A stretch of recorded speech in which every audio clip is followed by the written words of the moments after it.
Here at Menifee Buzz, we decided to take a turn from our standard coverage and spotlight something that doesn't always make headline news. Today we are in Menifee at a domestic violence shelter. The purpose of us being here today is because we want to provide the opportunity for those who wish to donate and those who are in need of their resources. The reason these types of shelters are kept quiet is all for the safety of the women and their children. Shelters provide secure accommodations for those who are at risk and for those who have been subjected to violence. They provide much more than just safety, however. Some of the resources shelters like this provide are support to rebuild self-esteem and help with the steps it takes to regain a confident, independent lifestyle. Now, as we get an exclusive tour of the facility, we will also be receiving a few words from the guiding force behind the shelter.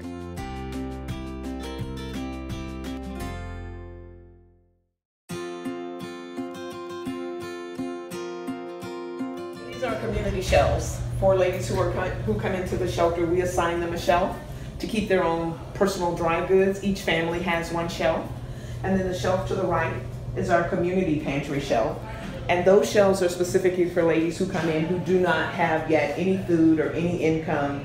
So we have to basically feed them until they're able to get aid, or we get them connected with the county so they can be self-sufficient.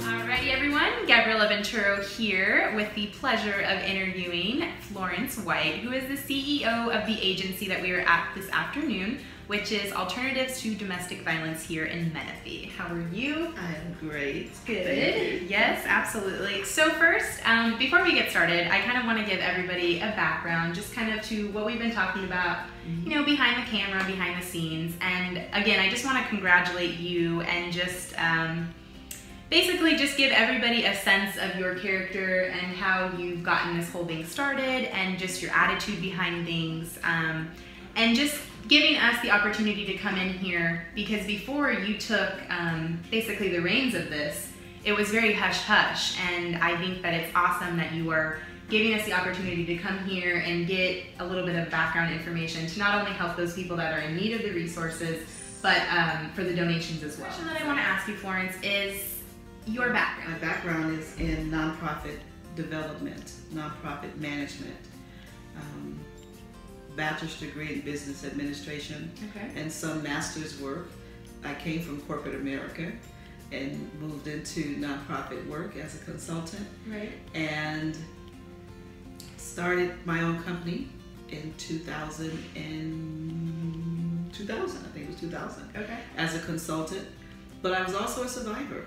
Yeah. So in all the work that I had done, I think my survivorship as a victim parlayed with being a strategic manager. Exactly. Suddenly I'm here. Yep. So, yay. Exactly.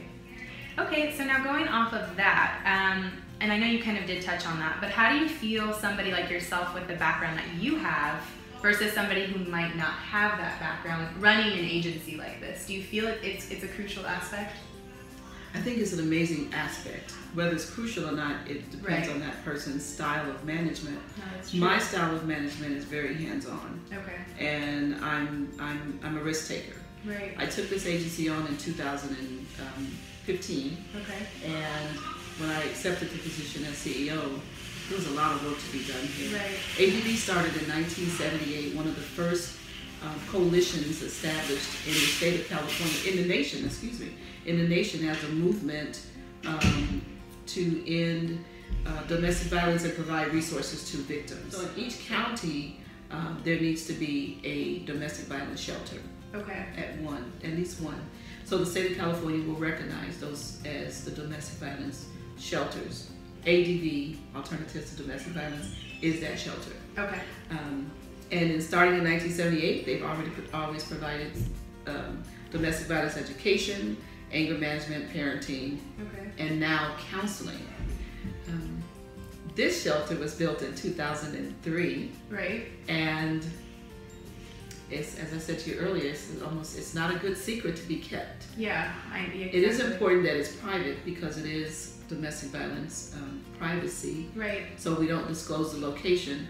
But I think the community needs to know, as much as they can govern silence and protective of the location for the benefit of the clients. Right. I think they need to know that we're here. Well, and again, I was talking to Florence, like I said before we were recording, and I was telling her that I had clothes to donate, and I could not find, even with my position and having, you know, news releases, press releases, all of that good stuff, and I still couldn't find a location to donate these clothes. And of course, Goodwill and some of the other services are still beneficial, but knowing where your clothes are going and seeing them, you know, being put to use is so much more rewarding. So again, I'm so grateful for this opportunity. And also going off of what you were saying earlier, just about you taking over in 2015, I also understand that you have you told me that the shelter is now 110% better than. Oh, yes.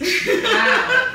Yeah. So this is a 17,000 square foot shelter that sits on a half an acre.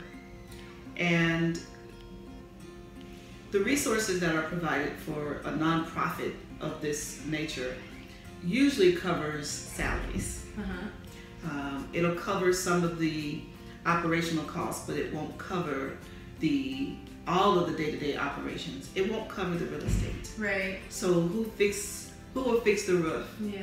Who will fix the flooring? Who will fix any of the things that break down inside? Yeah. So while maintaining a facility of this size for the homeless, we're maintaining the lives, but we're not maintaining the infrastructure that's needed to house them in. Exactly. Yeah. So when I came, this shelter had underwent quite a lot of damage over the years, not having enough resources to manage it. And so I got here and it was a lot of damage. Yeah. And since it was a private issue, no one knows about it, and it just kind of, you know, no one knew where to help. Yeah. No one knew what to do, where to go find the help. So it stayed silent. So there were donors. Whether those donations were all allocated to fix this or that, because there's so many things to be done, unless it's designated, then you don't know where to apply it. You just have to apply it to the operations.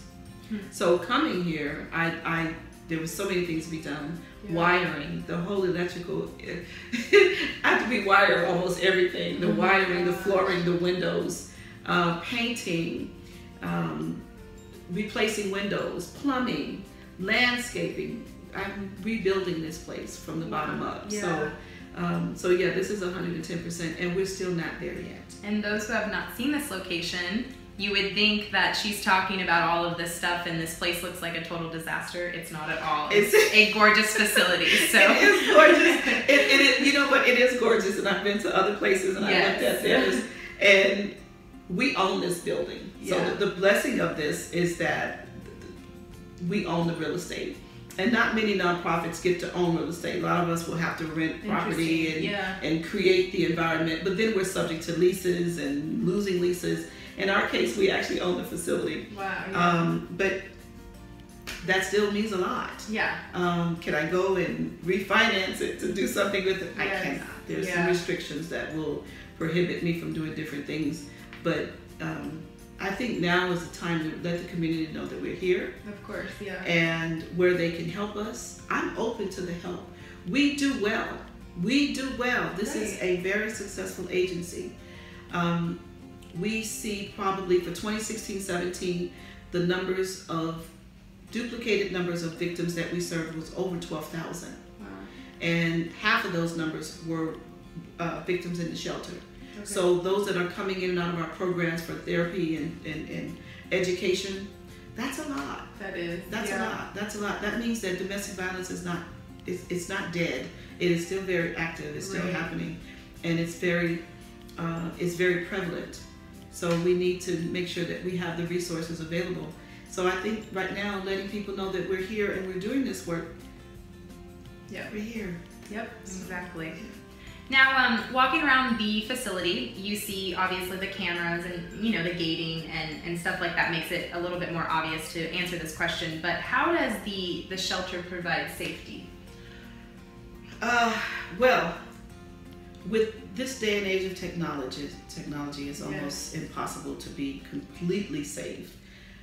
When a victim comes into the shelter, we do ask them to surrender their phones, take off the GPS elements so that they are not able to be located. Yeah, like Find My iPhone, any of those things. Wow, yes. So things of that sort. So we do exercise discretion in the victims that are coming in for services to try to disconnect from technology. Same way here, we are located in, well, you can't find us. Yeah, exactly. Yeah. Or you could, you know, it depends on how much you want to find us. Right. But we have cameras. We're in a gated facility. We have security at night. So we do as much as we can to exercise that safety. And our processes and procedures and our rule books for the clients, they have to also agree to that same privacy code. So it's here for their safety. Right. So having guests, of course, is not something that we will allow. Exactly. But they can come and go. You know, this is a home. This is not a rehab facility. Yeah, it's not jail. It's not. Exactly. So, but we try to exercise as much as we can with firewalls on the technology of our computers and phones and things of that sort to just on our website, you know, different types of safety mechanisms to try to exercise some level of safety for them. Great, okay. Oh, also, let me add addresses. So they don't use our address. We have a designated location for them to get their mail. Okay. The state also offers a program, Safe at Home program, where the mail can go to a designated mailbox. They don't have to pay for. So we use different methods like that to make sure that they don't have to compromise their safety. Great. Sorry. Okay. Perfect. Okay, so since we were talking about coming and going, now that kind of falls in the same category as transportation. So do you guys provide transportation? Do some of the residents have their own vehicles? Yes and no, it depends. Most of them will have their own vehicles. Okay. The ones that don't have their own vehicles, we will provide transportation to a certain extent. Of course, yeah. We have what is called a mobile advocacy response team, the MART, and the MART will staffing will go out if we get calls from the hospitals or the police department. Staff will go out and be an advocate on site and will transport them back here. The police department will work very much in sync with them. Good collaborations. Yes. Pardon me. Good collaborations.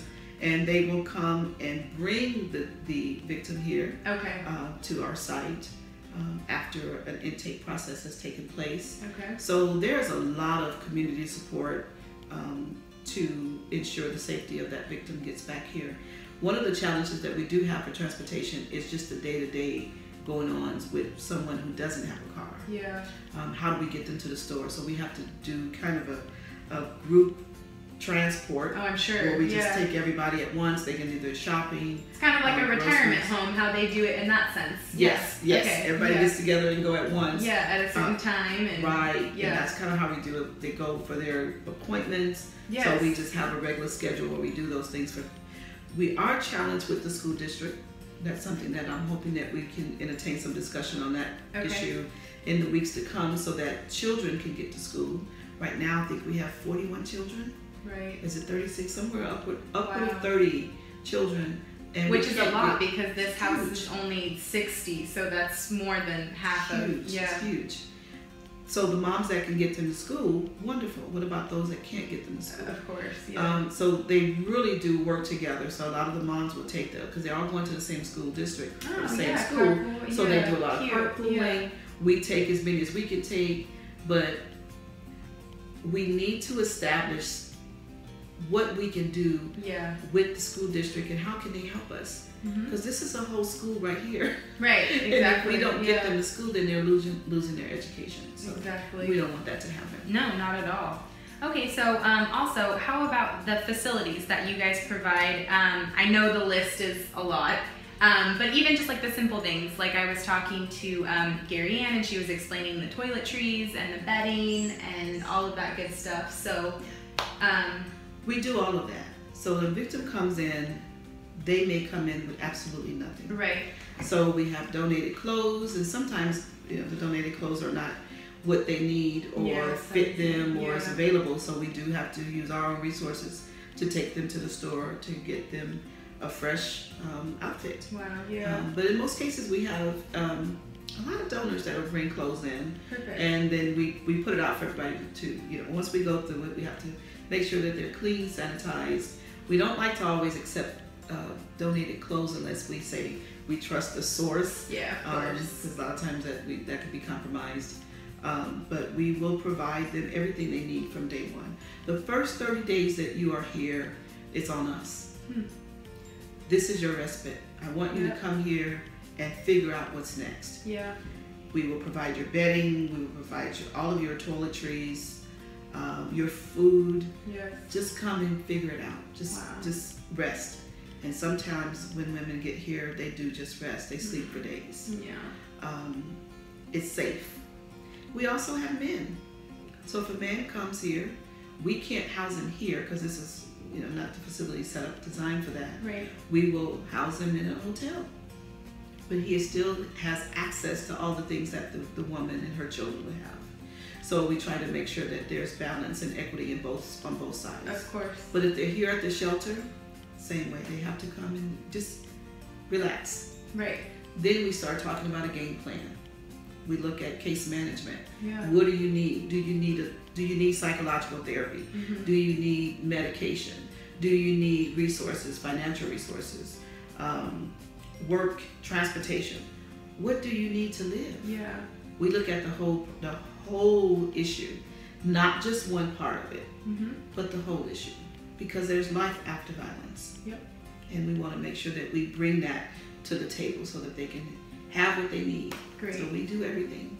Now, can you expand on you guys housing men and the programs that you guys have been working towards supporting them as well? So for men, since this shelter is only designed for women and their children, right. We are still required to provide safety for a male victim. Okay. So we will house them in a hotel. We have hotel vouchers, and the compromise with that is their safety still outside and I can't see where you are. Yeah. So are you somewhere that's still safe? Or do you have access to the resources that you would have if you were here? Interesting. But we do the best we can with what we have right now. So we will put them in a hotel. We will help him with the children. We will still provide all of the food and everything that he needs in terms of clothing, diapers if he has a child, a baby. So everything else, he's just not located here at the facility. Okay. He will also have access to the domestic violence education, separate if he wants to go to DV education as a male. I have a pilot program that started. It's not a pilot program anymore. I actually have numbers I can clock now. But we will provide a male-only environment for him if he's comfortable in that environment, right. as opposed to, going to a co-ed class. Yeah. So we try to do everything here that hones in on the delicacy of a man being a victim. Exactly. Women are victims traditionally. We've always talked about that. But now we have such a greater community that ADV is recognizing. That's the LGBTQ community, the senior population, and the immigrant population. Yeah, wow. So there's so many different parts of that we have to make sure that we provide. In the outside world, I mean, like myself, I had no idea, with all of the other categories. Of course, men and women, which are the most common, but all those other communities that you're, and speaking trans. of. Yeah, it's the trans community is something too now that we have to make sure that our shelter recognizes that there's a transgender community that may come in. Yeah, and violence does not discriminate. So it's important to remember.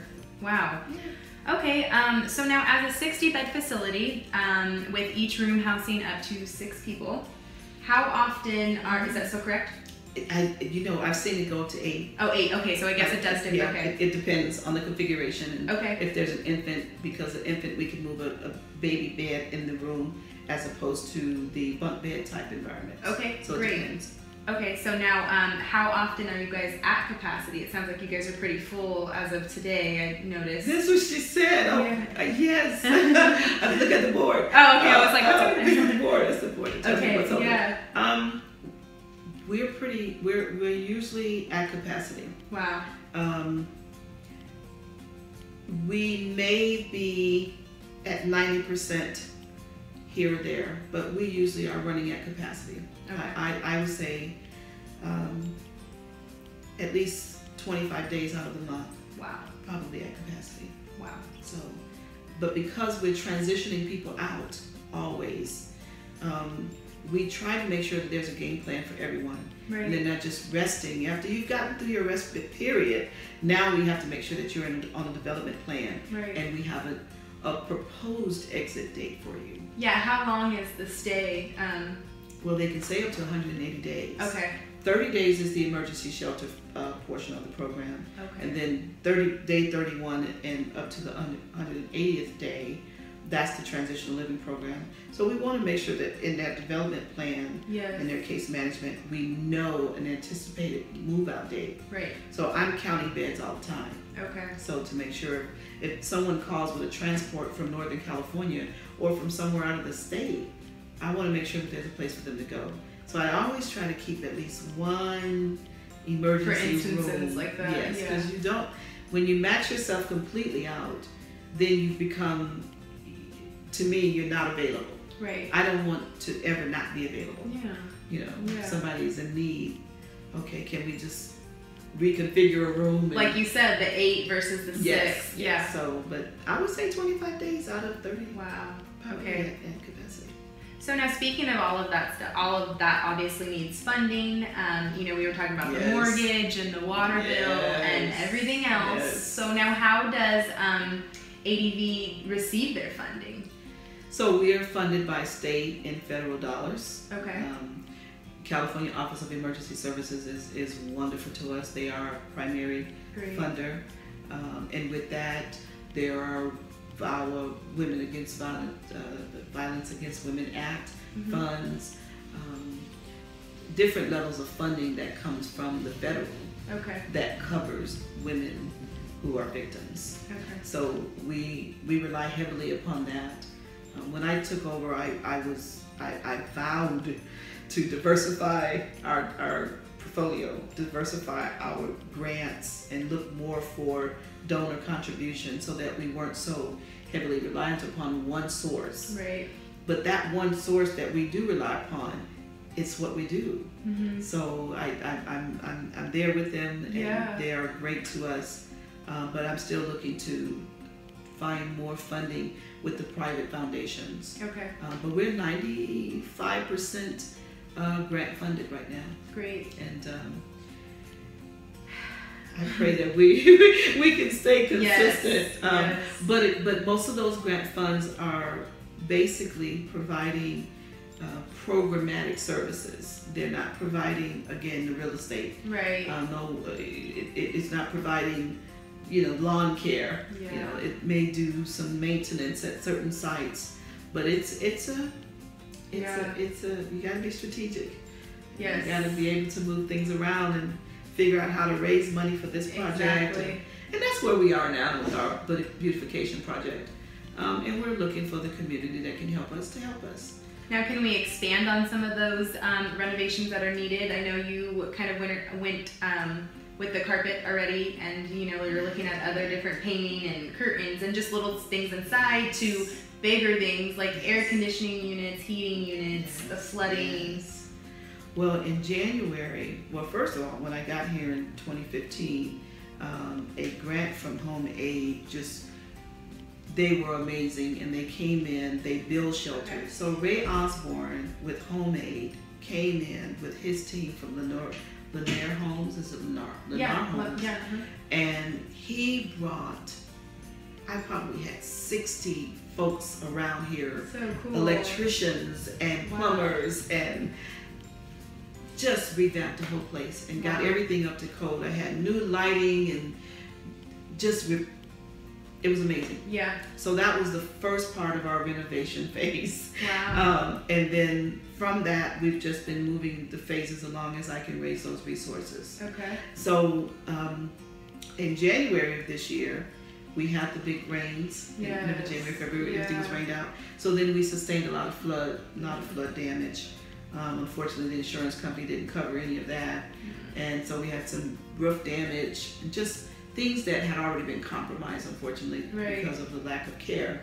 But we had to pull up all the carpeting and start over again. Wow. So now I'm phasing that off. So we finished the first phase of carpeting and painting the rooms and putting up new blinds. Wow. So we created a new environment. It needed to be, it needed it. Because it was just the facelift that, again, I want women and children to come here and feel like they are not leaving a place that was home to them, but coming to a place that they can still feel comfortable.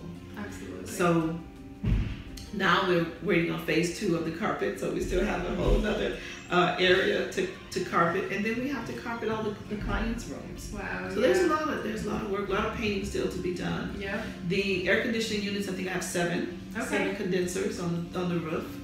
Again, the condensation over the years and not draining properly has caused some roof damage. Not severe, but it's still there. Enough to be fixed. Yeah. And so just projects like that they're not little projects. They are big projects. Right.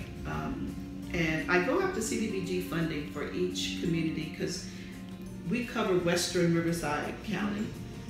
And every community that has a CDBG grant, I want to make sure that we are positioned to go after those grant dollars so I can use those dollars to put forth some effort in repair. Right. So that's the work being done. Okay. So we're looking for more donors that can help us on the larger items like that. How can somebody be involved? Like, I know Lowe's has helped out with they have a beautiful playground for the kiddos, so that's pretty cool. But how do people get involved? Not even as big as corporations as Lowe's, maybe somebody like myself or, anybody, like, how can they become involved? Call me. Okay. Shout out the number. Call me. Call us at 951-320-1370. Awesome. Okay. Just call us. Look us up online. Alternatives with an S.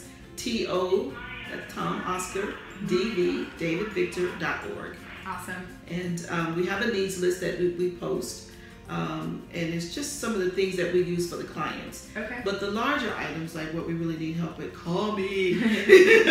Call me, and we can see what part of those projects can be that you can help us with, because they are very necessary. Yeah, and really, I mean, I said this in my intro a little bit, but just for the people that are watching, that was the biggest purpose of us coming out here today is, helping the shelter and the facility getting up to par and people being able to donate and their services and all of that other good stuff. We've had some amazing donors here lately since we started talking about the projects that are underway. That's great, that we need, and we've had some donors that I wish I could mention their names because they have been awesome to us in helping us, and you know who you are. Yeah. Thank you so very much.